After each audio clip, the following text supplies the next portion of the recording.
saying? Yes, Your Honor. The reason, consistent with what Attorney Stepanek said, in my view, when a lawyer, especially a judge, is convicted of offenses like these, it's what I would call a one-fact resume, and that's probably the way I'll be remembered. Other than that, I would like to thank attorneys tomorrow and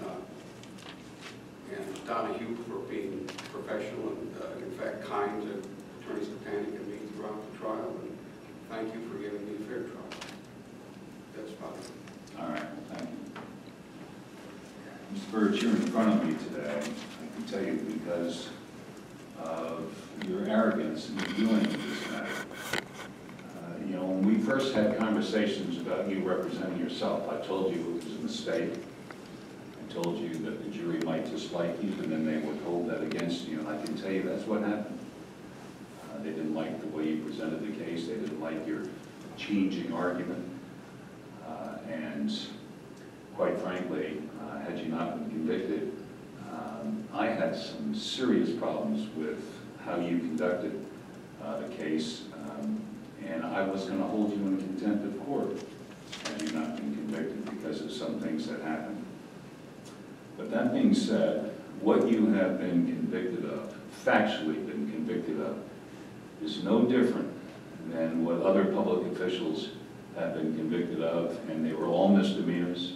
Our governor, 10 years ago, Taft, was pled guilty to 4 counts.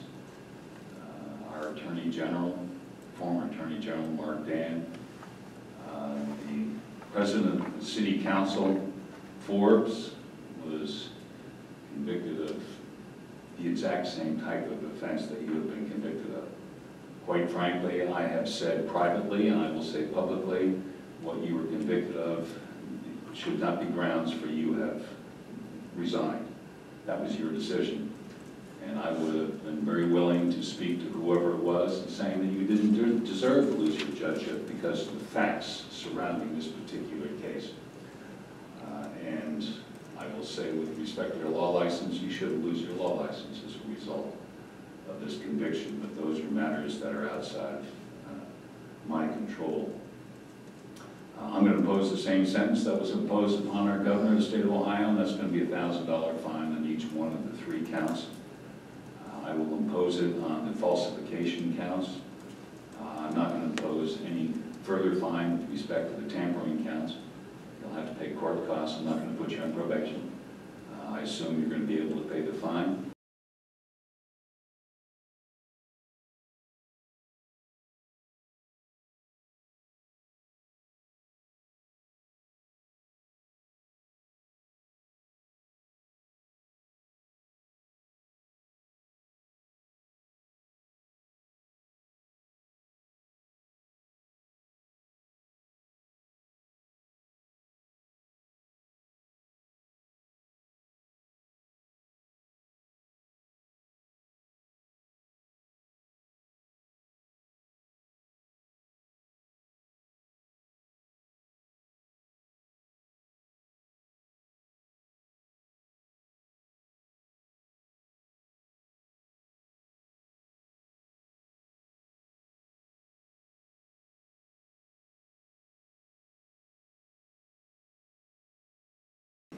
All right, what I would like to have you do is prepare an entry that deals with the motions and also deals with the sentencing, the conviction, and you will forward it and get it back to me. Is a week fine? Yes, Your Honor. If I could also add, obviously the courts look at the PSI. There's a significant line of cases from several other districts.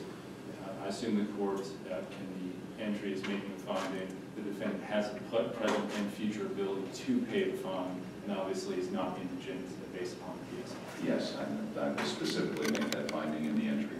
Thank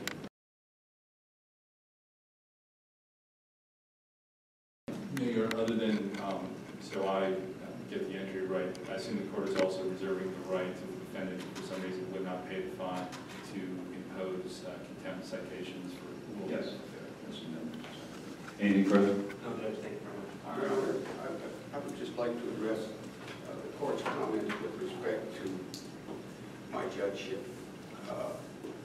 I certainly follow your reasoning, but to me it would have been disingenuous to sit where you are with criminal convictions and address a criminal defendant. I can tell you there are a lot of judges in the state of Ohio are sitting on the bench with criminal convictions.